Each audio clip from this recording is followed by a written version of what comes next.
1996. So we went to Budapest with our Aryan papers, my mother and we two brothers. My father we took out from the jail or concentration camp Kistarcha through a doctor's certificate, but he was in the hospital. I visited him there in the hospital. That was sometimes in May 44, and we decided so. First the two boys will go illegal to the border, over the border, back to Slovakia. My mother will bring clothing for my father with shoes and everything, and he will walk out somehow from the hospital and also come back to Slovakia. And I, with my younger brother, went through illegal to Slovakia in May 44, and when the day came that my father will go over the border, my mother went approximately, he had to go by train to the border. The train was 12 o'clock. Approximately by 10 o'clock my mother took the clothing and went there to the hospital to pick him up. When she arrived there, she got the news. A half an hour ago the Gestapo picked him up from the hospital back to the Kistarcha, to the concentration camp. So my mother came then over, tried in Slovakia to get some Slovakian paper through the consulate to get him out from there. Even they offered a lot of money, but it didn't help. Finally, on July 20th, even the Hungarian government agreed already not to deport Jews. Eichmann took this transport from Kistarcha. This transport, the July 20th, was brought up in the Eichmann trial. With this transport he went to Auschwitz and immediately gassed the day they arrived there. So now we three brothers with my mother were in Slovakia. My mother lived in Bratislava and we three brothers lived in Nitra, back in the yeshiva.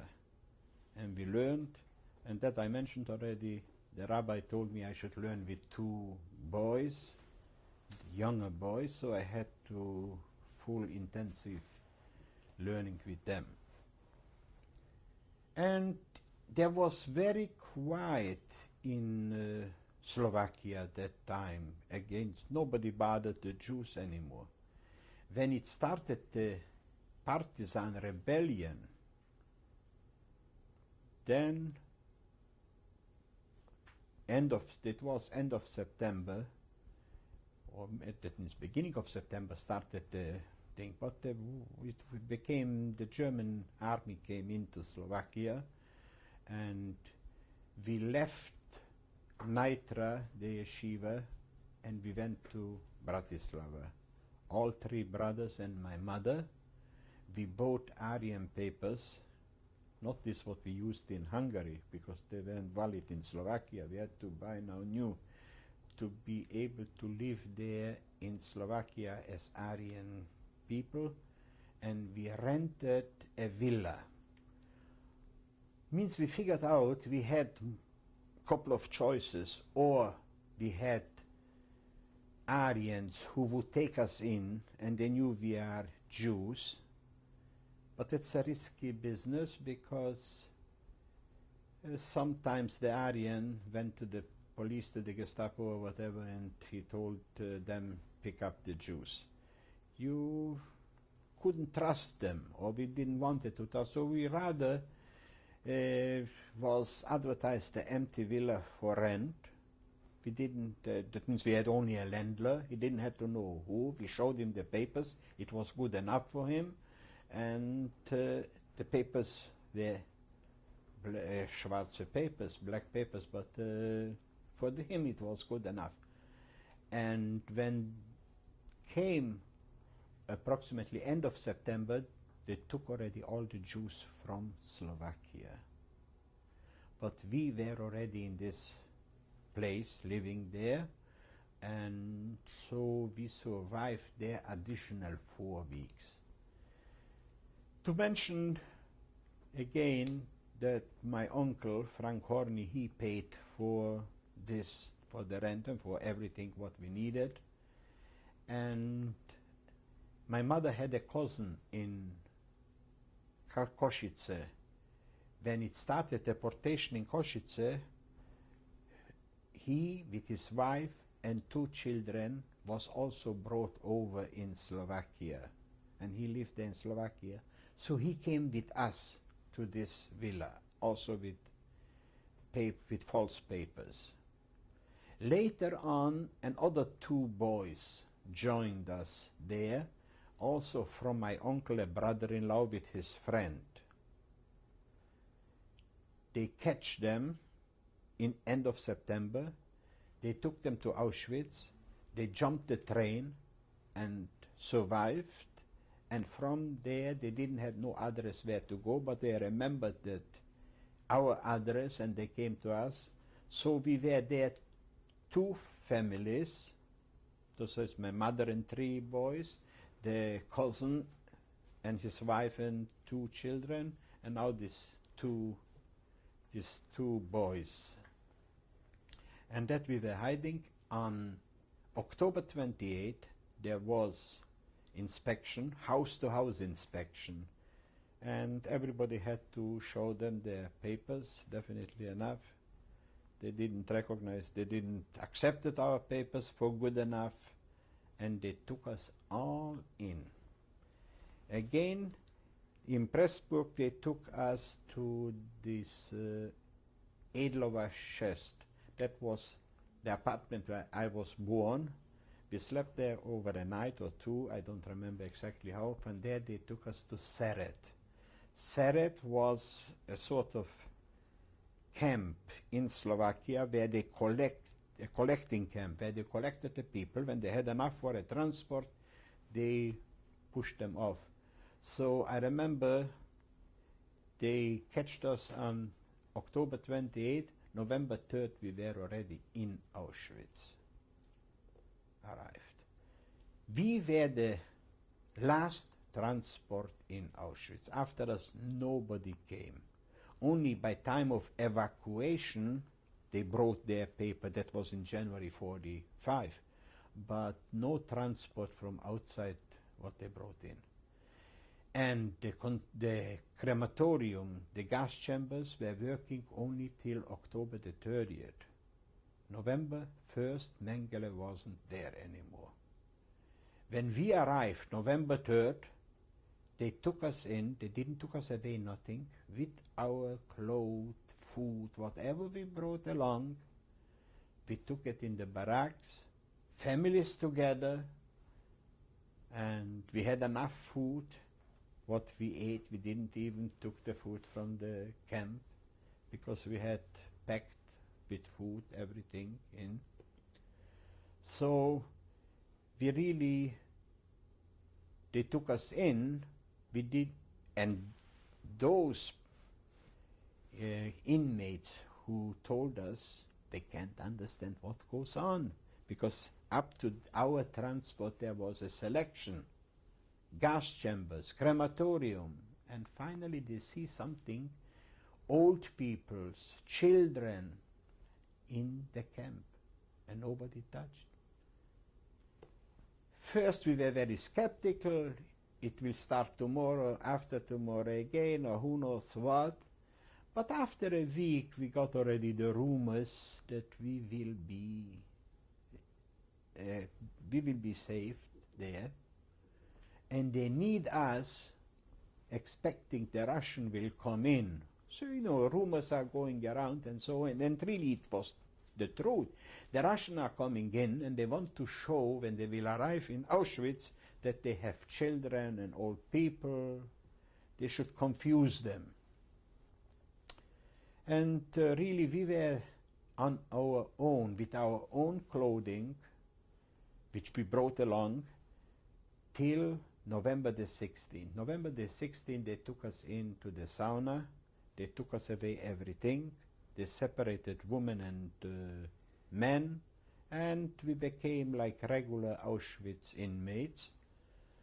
But all the children, all the old people, they left them there till January the 18th. As a matter of fact, when the Russians came in, they found them there alive. Now, in Auschwitz, the atmosphere this time was from November 16. So from November 3rd till November 16, we didn't know what to do. We were sitting on the sun or whatever. It was, fortunate enough, all the days fairly sunny days, which is unusual for November. By November the 16th, so then they took us to the sauna, and then it started, they gave us clothing, inmates' clothing, which were cold, or uniform and so forth, which were really cold, because up till November 16th we had this good clothing with coats and everything from home.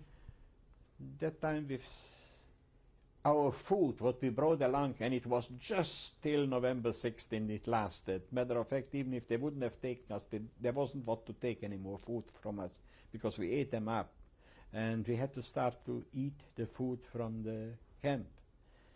And we marched out every day to work. The next day, November 17th. Sure enough, I wasn't like a newcomer in a camp, what I know how to behave and what to do. They told us 5 in a row. I see everybody says 5 in a row. I stood on a place 5 in a row. Behind me was a fellow, a young fellow, maybe 16, maybe, or he looked even younger. He gave me a kick in the back. I turned around and asked him, what's this? Because he's already in camp, in concentration camp, 5 years, and I only arrived today, and I had a good time up till now. So that's why I deserve to be kicked. I didn't want to start a fight, and I didn't even know how this goes there as a newcomer. So I told him, look, how you know that I had a good time? I was already in concentration camp for the past 5 years, not in Poland, in Slovakia. So I had to give him something excuse. Not that I owe him something, but finally I wanted to have peace, what I need, and so forth. So that was. I come out on the place, on the working place. I was there a newcomer, I didn't know what to do, to whom to go, and so. That's why I mentioned these 2 stories the same day, how one behaved and how the other behaved. Comes an older fellow to me and asks me, you have something to work? I told him no. He was a foreman there, not really a capo, but a foreman. He has a commando, 10 people to working. So he told me, look, come to work for me, and you will have a wonderful time. I figured whatever he says, I don't believe him, but I haven't got another choice, and let's see. And really, I had a wonderful time with this guy, because that was his Kühlersuchkommando, that was it called. They had to go around, that was an airfield, where they brought all broken airplanes. And we 10 people had to go the whole day and only to collect Kühler. Each, that was a Kühler, the cooling system in a car or so, it's made from aluminium, and that had to be put assorted. That was a very easy work, and not only easy work, the commando was 10 people, and each 2 people went around the airport. It was big like a city of, what I should say, London or whatever, a huge place. You go around the whole days and look for airport. So he said, all the other 8 know already what to do, you come with me. I went with him. So he told me, look, we don't have to do nothing. We don't have to find nothing. We just going around and around and around. And that is good enough. Because we have already so much prepared that, because the Germans didn't have any more trains to pick them up what they prepared. So what we have to take there more. So I was going around. In the meantime, we met an SS. He stopped us, what we are doing, two people walking around. So the guy knew already. He said, Kühlersuchkommando, habt ihr schon was gefunden? You found already something? So he said, yes, we take it, we found it. He knew already the old thing and stuff. And I came lunch. I was a newcomer, I didn't know what, how. He said, you brought lunch with you? Because they gave the ration at night or at the day, I don't remember. And the old-timers, they knew already. They had to put away and to bring and they had to warm and so forth. I didn't have nothing, so he gave me. You know what it means in Auschwitz? Somebody gives you a part of his soup. Unusual. So you can see there were really good people around. It happened to be after a couple of days, the guy who used to work there came back, so I got thrown out from there. But so that started from November 17th, till December 13th, I didn't belong to no work group. I was just going around, and I tell you, I would already want to work just because the day was so long for me. Just to go around, because I knew already the trick. If somebody stops me, an SS man, I tell him again the same story, Kühlersuchkommando. He can't find out that I'm a liar, but that's not true. So I didn't belong to no commando. That was till December 13th. December 13th I felt already very bad. Stomach, and I couldn't eat the food. And before they told us nobody should go in the hospital there because it's dangerous. Because that was the people who they took to the crematorium. But by December 13th, we knew already there is no crematorium. Matter of fact, my older brother went to work there, where they took apart the crematorium. So we knew already that this is finished. So I went to hospital, and they took me in, and I was sitting. My older brother was was working on different places, sometimes in the city, in Auschwitz, in the city itself. When they bombed down, they had to get the rubble away and so forth. My younger brother had a very good position because he worked for the Canada department. Canada department was assorting the clothing. So even before December 13th, he brought me always clothing from there. I had a very good coat and a very good suit and so forth. So I was really good clothed, but when I went to the hospital, they took me everything away again. You are in the hospital December 13th. But in the hospital was warm. I didn't felt no cold there. The food was also fairly better in the hospital because I got there some food, diet food, which wasn't as bad. It wasn't enough and so forth. Another fortunate thing is, I mentioned already I had an aunt in Berexas, the name of Zucker, and even though the parents get immediately killed with the youngest daughter, but the other two daughters were in Auschwitz. And she were in the women lager, and my mother was also in the women lager. They helped my mother a lot. But special, my cousin had a good connection there in Auschwitz. They were already there from before, from May, or when they started to take the Hungarian Jews. That she arranged with the block Älteste there in the hospital that I should get every day double portion. So that was also a big help for me, even though that I couldn't eat everything, but always I could eat something when they gave some food what I could eat, and I had from this double that was good enough. And she supplied me with sugar, which where she got it I don't know, but anyway she got it, and she brought me occasional, every third, fourth day, a little bit sugar.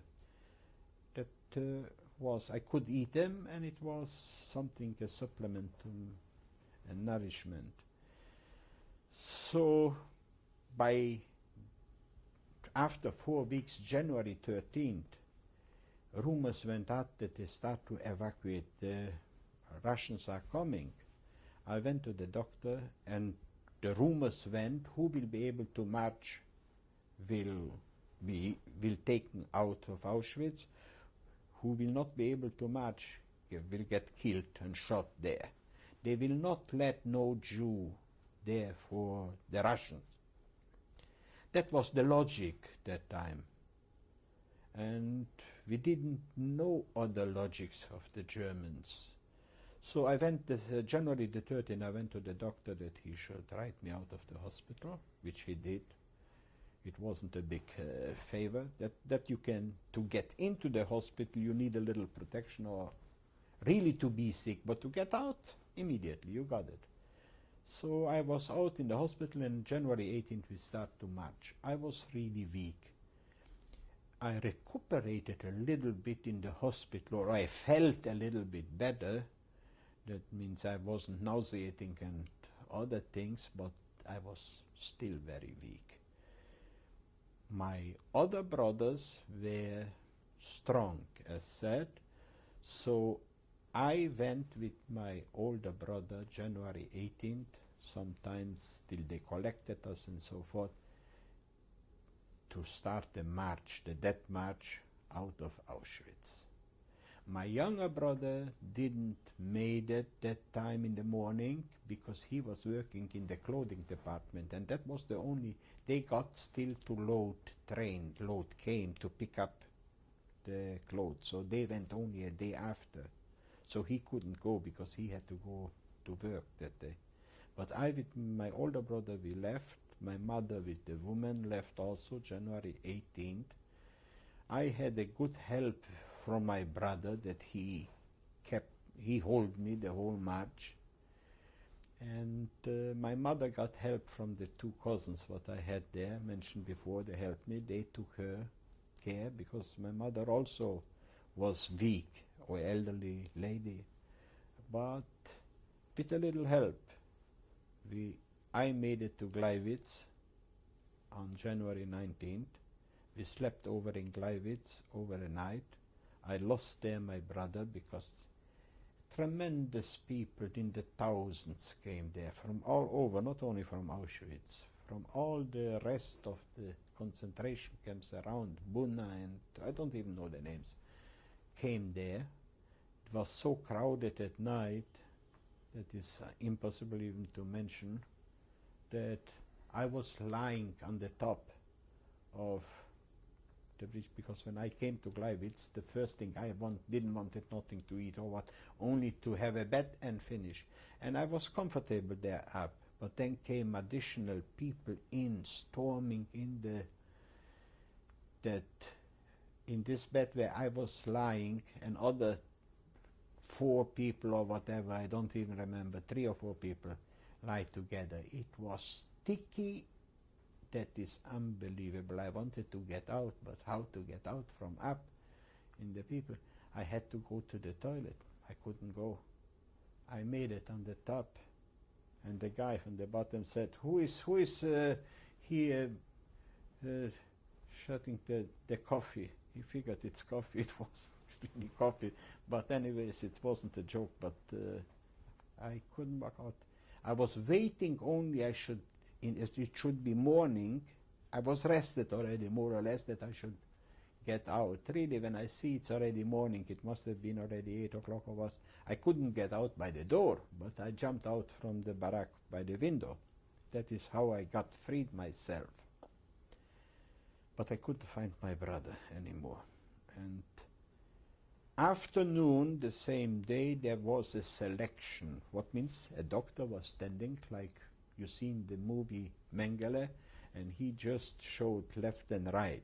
That means I didn't know. I see when I arrived there to the place through the corner, I have seen that there is a selection, but I didn't know where go the strong and where go the weak.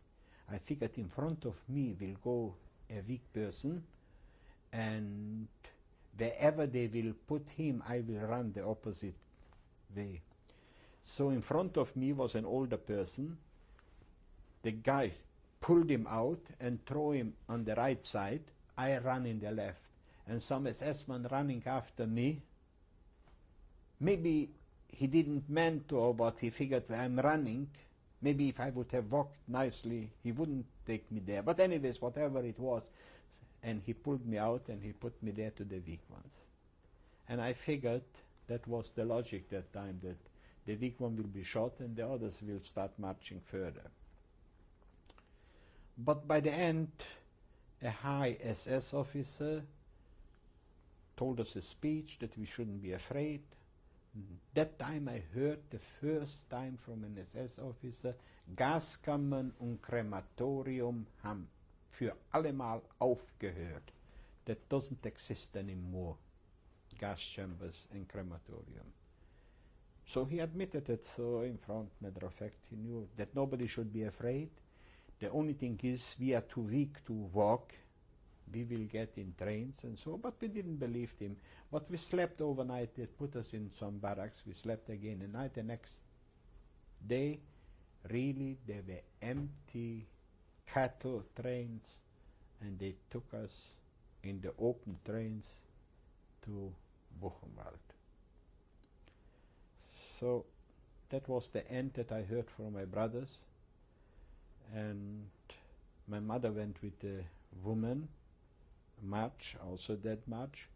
She survived in some camps in Ravensbrück and the camp next to Ravensbrück, which is called Neuengamme. She was liberated by the Russian. That I heard from my cousins, because they were always with her together. When the Russians came, she went to the hospital there in the city, but it wasn't anymore to help her to save her life, and she died from exposure or whatever. My younger brother, who I told he left Auschwitz on the 19th, I don't know where he went, what happened to him. Yeah? But my older brother, I lost in Gleiwitz. Somebody told me that he got shot on the way on the march, that march from there. Somebody knows he was there. He was running with him together. They shot. He got hit. The other guy who told me the story, he said he made himself falling down, so he got survived. So on January 26th, we arrived in Buchenwald. Arriving in Buchenwald, on the way, we were in open wagons. I had very good clothing, because this couple of days from January 13th till 18th, I got from my brothers very good warm clothing. So I didn't felt really the cold, even it was snowing and open. But I was really good clothing. I had, I think, 2 coats or whatever, and a good suit and shoes and so forth. Every stop where the train stopped, I jumped down from the train. It was open, and I begged for food, because on the train we didn't get no food, nothing whatsoever, and no water even to drink. But water we solved that we licked the snow. But I got to all the people where we stopped. I went there to them, and everybody opened their briefcase or whatever, then they gave me the lunch. I come back to the train, I was loaded with food. The fact is, bread I couldn't eat, but fruit and a little cake that I could eat. So I took the cake and the fruit, I hid it away. The bread I brought up. They jumped on me, there was more on the floor than they could eat. That is how they jumped on it. On the way, people died tremendously.